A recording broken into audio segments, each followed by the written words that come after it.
What's up guys, gagawa ko ngayon ng hanging cabinet gamit itong mga ritasong plywood para to sa kapitbahay namin. So ilalagay niya doon sa kitchen niya. Let's go. Ito pala yung mga tools ko. Gamitin ko ngayon ito. Itong syempre circular turning ko, yung welding machine. Ayan. Ito gagamitin ko ngayon inko. So ayan, ikakat ko na yung plywood. Titignan ko kung ano kakalabasan ng gawa ko. So di naman ako professional sa woodworks, pero try natin. Yan, kakat ko siya into 25 cm. Kasi ito na lang yung ritaso kaya di na makagawa ng standard size. Tatayin na lang natin. Let's go. Right guys, kakat ko na to gamit ang inko. Okay.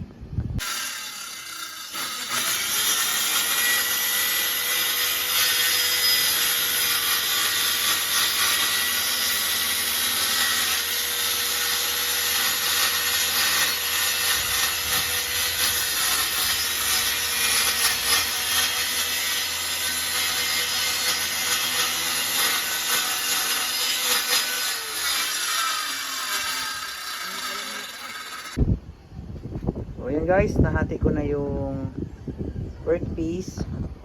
Medyo di ko pa gamit itong circular kasi ngayon lang ako nakatry. Pero anyway, practice makes perfect. So ayan na yung first part. So magkakat pa ako.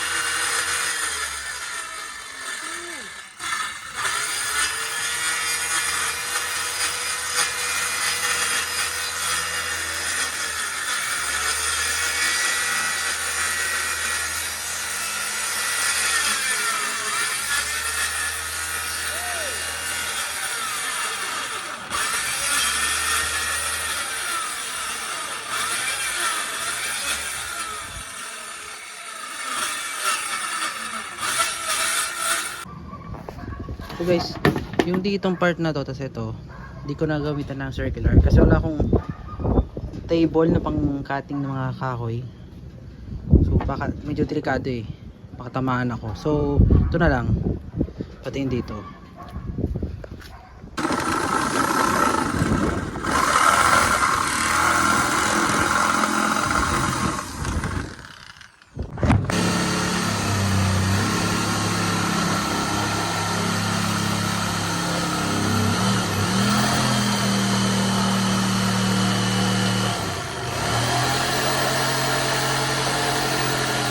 Ayan guys, na-cut out ko na. Ayan. Ayan, i-assembling ko na to. So, yung mga edge niyan, linisin na lang gamit yung grinder. Yung sanding disc. Sanding disc. Tapos, yun. Pintura na lang, highlights. So, pag-assemble pala, hindi ko na papakomplikado kung ano lang available kong materials. Ayan, block screw. Tapos inko na cordless. Tapos ito wood glue. Ang karamihan ginagamit talaga nila yung nail. Pero ito available dito, block screw. Pwede na to.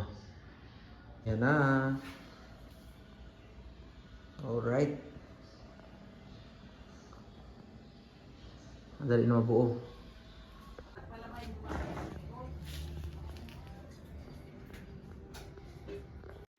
Okay mga boss, ito.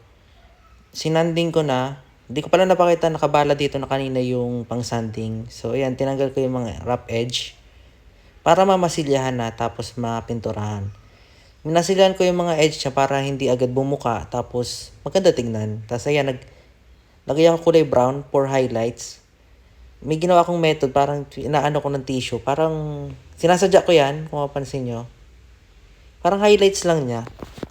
Pero dapat talaga nilalagay dito sa edge nito yung may nabibili yung minuwood glue tapos yung parang trim, edge trim. So, wala akong available nun. Kaya, yun na lang.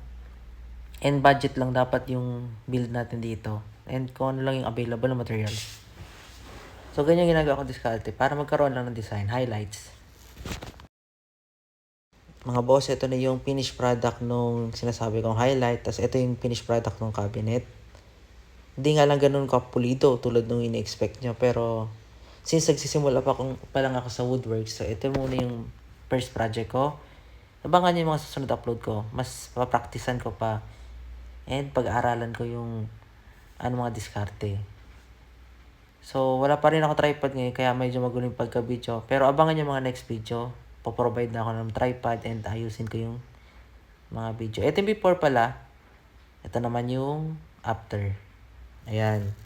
So, abangan yung mga boss. May mga upload pa akong construction project and automotives dito sa channel.